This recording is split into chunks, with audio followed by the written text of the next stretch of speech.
Morning बच्चों। आज मैं आपको पाठ 10 विशिष्ट महाद्वीप के विषय में पढ़ाने जा रही हूँ। आज पृथ्वी पर यदि किसी वस्तु को अमृत माना जा सकता है तो वह है पानी, ताज़ा पानी।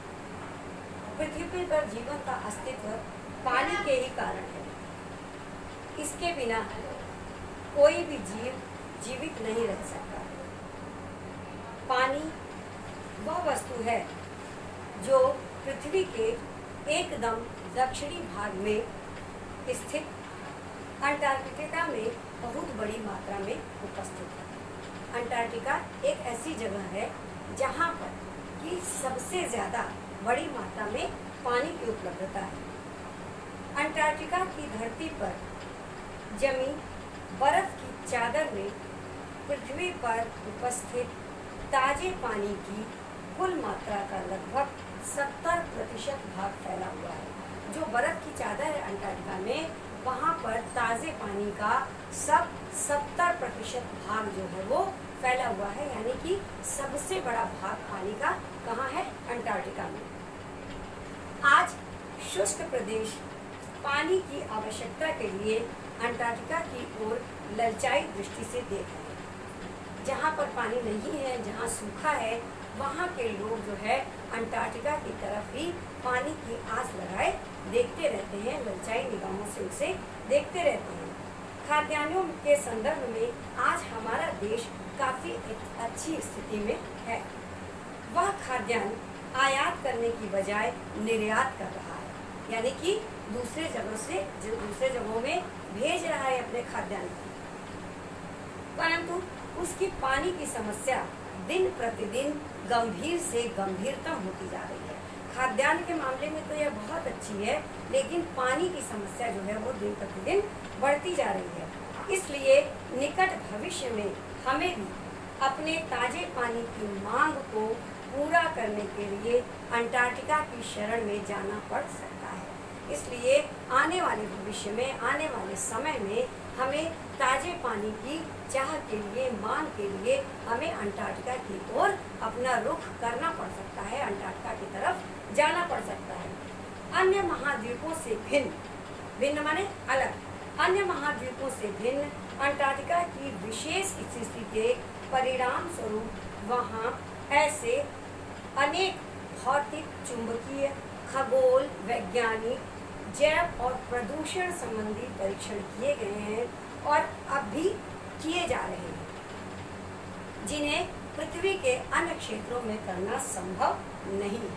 अभी भी वहाँ अनेक प्रकार के परीक्षण किए जा रहे हैं जो कि पृथ्वी के अन्य भागों पर इस तरीके का परीक्षण करना जो है वो संभव नहीं है। इन प्रयोगों से अनेक ऐसे तथ्य ज्ञात हुए हैं जिनका प्रभाव पृथ्वी के अन्य क्षेत्रों पर प्रत्यक्ष अथवा परोक्ष रूप से पड़ता है।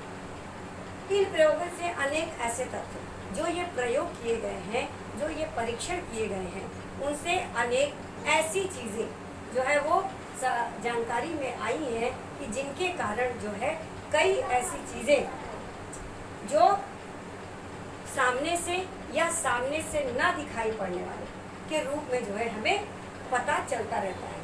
अंटार्कटिका महाद्वीप की धरती पर जमी बर्फ की चादर अप्रत्यक्ष रूप से सागरों के तल को नियंत्रित करते हुए है।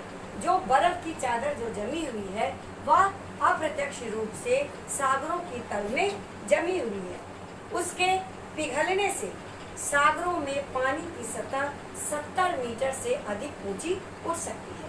जब वह बर्फ पिघलेगा तो जो पानी का लेवल है, जो सतह है, वह अपनी सतह से 70 मीटर ऊंचाई तक पानी जो है वो बढ़ सकती है। साथ ही वह बर्फ की चादर प्राकृतिक रेफ्रिजरेटर का भी कार्य करती है। जैसे फ्रिज में हम रखते हैं कोई चीज़ तो वह जम जाती है, ठंडी हो जाती है, तो इसी तरीके से यह जो बर्फ की चादर है वह प्रकृति द्वारा प्रदान की गई एक फ्रिज है, वह उसी का कार्य करती है। इससे पृथ्वी का औसत ताप नियंत्रित रहता है। इससे जो है पृथ्वी का जो सामान्य ताप है जो वह जो है कंट्रोल में रहता है, नियंत्रित रहता है।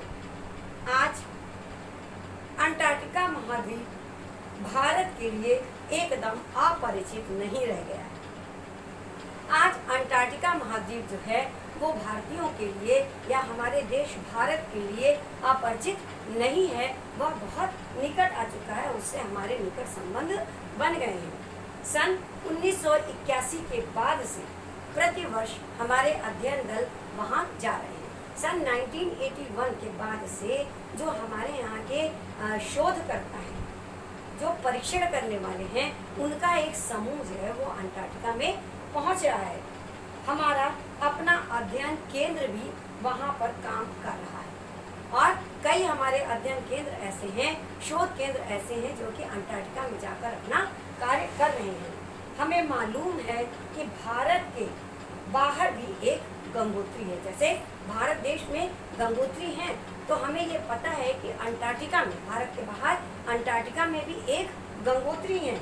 हिमालय में स्थित गंगोत्री से भागीरथी गंगा निकलती है, पर दक्षिण गंगोत्री अंटार्कटिका महाद्वीप में स्थित अध्ययन केंद्र है।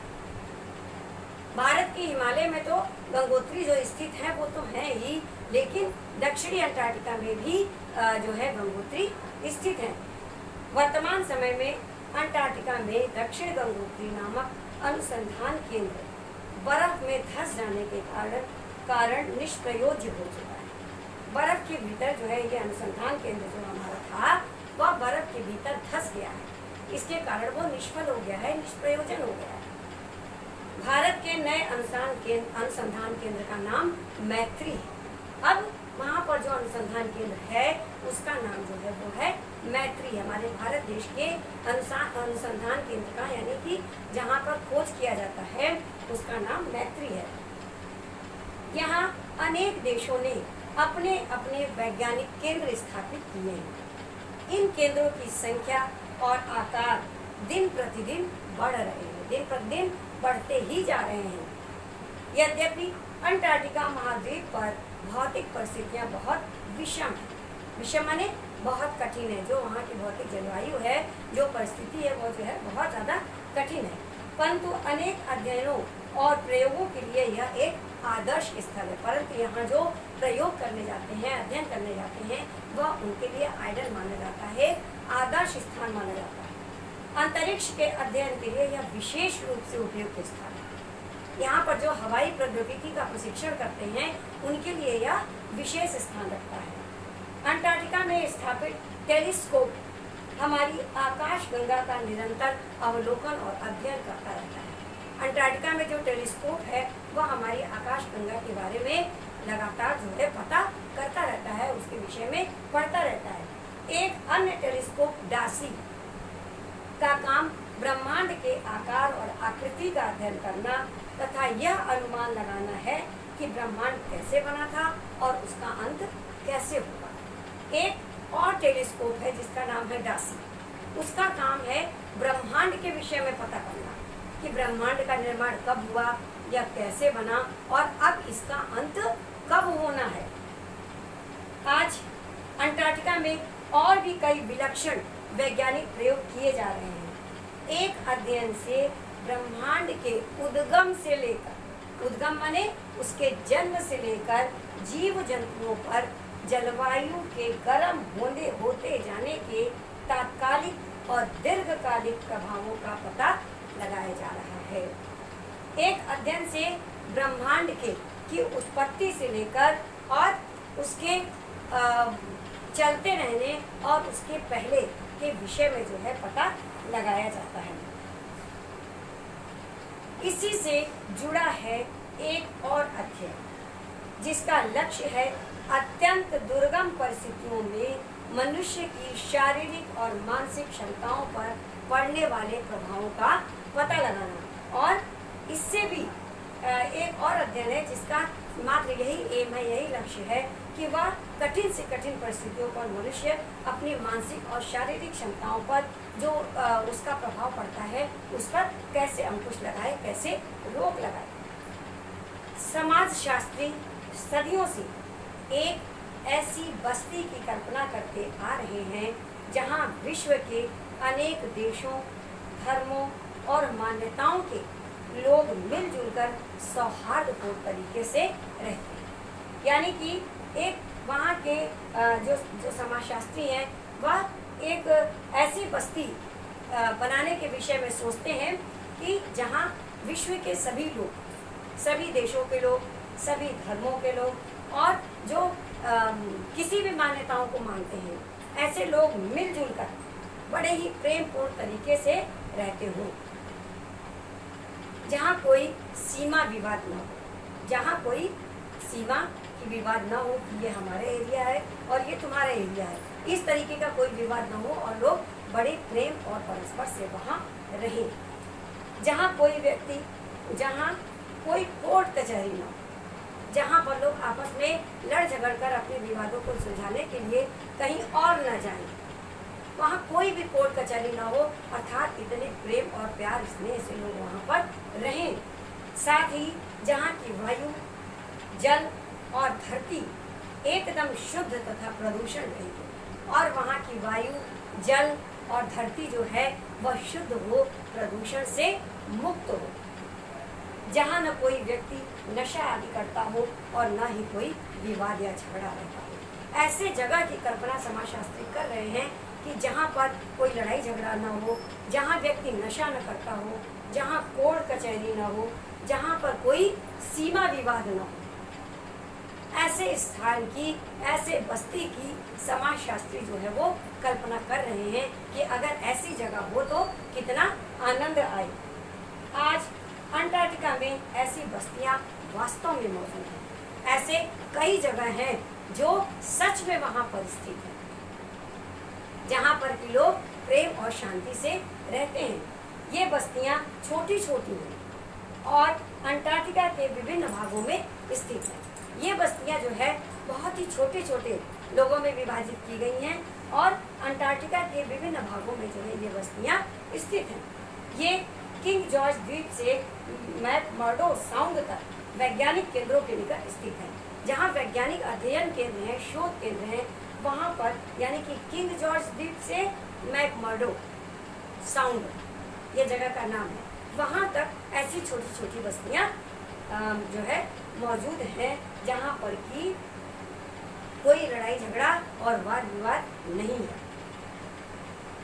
ग्रीष्म ऋतु में यहाँ की आबादी बढ़कर 1000 से ज़्यादा हो जाती है। क्यों हो जाती है?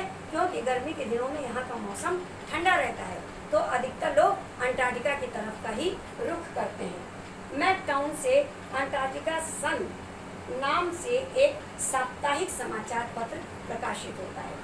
वहाँ पर मैकटाउन से जो है एक अंटार्कटिका सन नामक, जैसे यहाँ पर दैनिक जागरण है, अमर उजाला है, तो इस तरीके से वहाँ क्या जो साप्ताहिक समाचार पत्र है उसका नाम है अंटार्कटिका। अंटार्कटिका सन नाम से एक समाचार साप्ताहिक पत्र जो है वो प्रकाशित होता है। यहाँ वाहनों की गति को नियंत्रित करने हेतु गति अवरोधक भी है, यानी कहाँ पर कैसे वाहनों को कंट्रोल किया जाए, कैसे नियंत्रण में लाया जाए, तो गति अवरोधक भी वहाँ लगाए गए हैं। यहाँ से 3 किलोमीटर दूर स्थित न्यूजीलैंड के बेस के लिए नियमित रूप से शटल बस सेवा भी चलती है। शटल बस सेवा यानी एक स्थान से दूसरे स्थान तक निरंतर आते जाते रहना, बिना किसी ब्रेक के, बिना किसी रोक, वो शटल सेवा कहलाते हैं। तो न्यूजीलैंड, वहाँ से न्यूजीलैंड पास में है 3 किलोमीटर, तो न्यूजीलैंड आने जाने के लिए जो है निरंतर बस की सेवा रहती है। यहाँ डाकघर, हवाई अड्डा और एटीएम जैसी आधुनिक सुविधाएं भी उपलब्ध हैं। अंटार्कटिका महाद्वीप में जो है हवाई अड्डा, एटीएम और डाकघर आदि जैसी सुविधाएं भी उपलब्ध कराई गई हैं। अंटार्कटिका में वैज्ञानिकों से 3 गुने अन्य लोग रहते हैं। वहाँ पर वैज्ञानिकों से 3 गुना ज़्यादा लोग जो है रहते हैं। इनमें से अधिकतर व्यक्तियों का काम वैज्ञानिकों को उनके अध्ययनों और प्रयोगों में सहायता करना है। वहाँ से अधिकतर लोग जो है वैज्ञानिक को उनके शोध, उनके अनुसंधान के लिए उनके सहायक बनते हैं, उनकी सहायता करते हैं। शिक्षक, अस्पताल के कर्मचारी, पायलट, इंजीनियर और यहाँ तक कि दुकानदार भी बहुतायत हैं। वहाँ पर शिक्षक, इंजीनियर, पायलट और दुकानदार भी बहुत अधिक मात्रा में है। अंटार्कटिका सन के संपादक के अनुसार अंटार्कटिका की बस्तियों में अमीर और गरीब के बीच कोई भेदभाव नहीं है। वहाँ के समाचार पत्रों से यह पता चलता है कि वहाँ अमीर और गरीब के बीच कोई भेद नहीं है। वहाँ हर व्यक्ति, चाहे वह विश्व प्रसिद्ध वैज्ञानिक हो या एक मामूली कर्मचारी, लाल रंग का सरकारी परमा पहने रहता है। वहाँ हर व्यक्ति जो है सामाजिक स्तर पर उनकी गतिशीलता से मापा जाता है। वह कितने लचीले हैं अपने काम के प्रति, कितनी जिम्मेदारी वो अपने काम के प्रति जिम्मेदार हैं, वहाँ पर उनका ऊंच नीच जो है उसी के आधार पर माना जाता है, न कि उनके पैसों के आधार पर। वे अपने काम के प्रति कितना डिवोटेड है, कितने समर्पित हैं, इसके प्रति उनकी जो है छोटे और बड़ेपन की बड़प्पन जो है वो नापी जाती है। यहाँ आने वाले सैलानियों की संख्या लगातार बढ़ रही है। सैलानी माने जो घूमने आते हैं, उनकी संख्या लगातार बढ़ती जाती है। दक्षिण अमेरिका से अंटार्कटिका के लिए नियमित जलयान सेवाएं हैं जो पानी में चलती हैं। ये हर वर्ष 12,000 सैलानियों को अंटार्कटिका घुमाने लाती है। ये जो जलयान सेवा है वह हर साल 12,000 बाहरी लोगों को, विदेशियों को जो है अंटार्कटिका घुमाने के लिए ले आती है। ऑस्ट्रेलिया से 14 घंटे की उड़ान भरकर 3,000 सैलानी अंटार्कटिका पहुंचते हैं। यानी कि हवाई यात्रा से ऑस्ट्रेलिया से 3,000 जो है सैलानी जो विदेशी घूमने के लिए आते हैं वो 14 घंटे के अंतर्गत अंटार्कटिका पहुंचते हैं। अन्य देश से भी सैलानी पर्वतारोहण और बर्फ पर स्कीइंग के लिए यहाँ पहुँचाए जाते हैं। यहाँ पर स्कीइंग करने के लिए और पर्वतारोहण के लिए, यानी पर्वतों की ऊंचाई मापने के लिए सैलानी आते हैं। यह बहुत शुभ संकेत है, पर इसका दूसरा पक्ष भी है। अंटार्कटिका में लोगों का आवागमन बढ़ने से वहाँ की शांति भंग होती है। यह तो बड़ी अच्छी बात है कि लोग अंटार्कटिका की तरफ आकर्षित होते हैं और वहाँ घूमने जाते हैं, परंतु एक दूसरा पक्ष यह भी है कि इतना शांत महाद्वीप अंटार्कटिका जो है वह ऐसे लोगों के कारण वहाँ की शांति जो है वो भंग हो रही है। वहाँ शोर उत्पन्न होता है, कचरा बढ़ता है और अंटार्कटिका महासागर के जीव जंतुओं को हानि पहुँचती है। जैसे लोगों की संख्या में वृद्धि होती है वहाँ पर अत्यंत शोर होने लगता है और लोग कूड़े कचरे वहाँ पर फेंकने लगते हैं। जहाँ इतनी सफाई होती है, इतना सुंदर जो महाद्वीप है, वहाँ पर लोगों की संख्या जब बढ़ती है तो शोर होता है और लोग कूड़ा कचरा फेंकने लगते हैं। अंटार्कटिका प्रदेश में मानव का जितना अतिक्रमण हो रहा है, 20वीं शताब्दी के आरंभ में उसकी कल्पना तक करना कठिन था। यानी कि मानव का जो अतिक्रमण माने सीमा के बाहर, जितने लोग वहाँ सीमा के बाहर पहुँच रहे हैं, तो 20वीं शताब्दी के आरंभ से जब 20वीं शताब्दी की शुरुआत हुई थी तो ऐसे समय में यहाँ तक की कल्पना करना जो है बहुत कठिन था। उस दक्षिणी ध्रुव पर जहाँ तक पहुँचने के लिए एमंडरसन और स्कॉट ने महीनों तक बर्फ पर पैदल यात्रा की। ऐसे जगह पहुँचना जो कि जहाँ एमंडरसन और स्कॉट ने महीनों तक बर्फ पर जो है पैदल यात्रा की थी, अब वहाँ पर लोग इतनी आसानी से पहुँच जाते हैं। अब हर ग्रीष्म ऋतु में 250 से भी अधिक वायुयान उतरते हैं। अब हर गर्मी में 250 से ज़्यादा हवाई जहाज से जो है सैलानी वहाँ पर उतरते हैं। ऐसा है ये अंटार्कटिका महाद्वीप, इतना सुंदर और विशिष्ट। लोग वहाँ पर पहुँचते हैं और वहाँ आनंद उठाते हैं, वहाँ की खूबसूरती को देखते हैं, वहाँ के लोगों को देखते हैं और वहाँ से सीखते हैं। परंतु फिर भी जब हद से ज़्यादा लोग वहाँ बढ़ जाते हैं तो वहाँ पर जो है कूड़ा कचरा फेंकते हैं, वहाँ की शांति को भंग करते हैं। ये अच्छी बात है कि लोग वहाँ घूमने जाते हैं और वहाँ के संस्कृति और सभ्यता से प्रभावित होते हैं, परंतु जो वे अपनी तरफ से गंदगी वहाँ छोड़कर जाते हैं, इससे वहाँ के समुद्र में रहने वाले जीव जंतुओं को बहुत ही नुकसान होता है, उन्हें बहुत कष्ट उठाने पड़ते हैं। अंटार्कटिका महाद्वीप जो है वह विशिष्ट महाद्वीप के अंदर माना जाता है कि अंटार्कटिका महाद्वीप एक विशिष्ट महाद्वीप है, क्योंकि इस धरती पर किसी भी जगह यह कल्पना करना कि जहाँ सीमा विवाद ना हो, जहाँ लड़ाई झगड़े ना हो, जहाँ ऊंच नीच का भेदभाव ना हो, जहाँ लोग बड़े शांति से रह रहे हों, यह एक कल्पना मात्र है। परंतु अंटार्कटिका महाद्वीप इसी कल्पना का एक साकार रूप है, जहाँ पर कि लोग बड़े प्रेम प्यार और परस्पर से रहते हैं। इसीलिए अंटार्कटिका महाद्वीप को विशिष्ट महाद्वीप के भीतर माना गया है।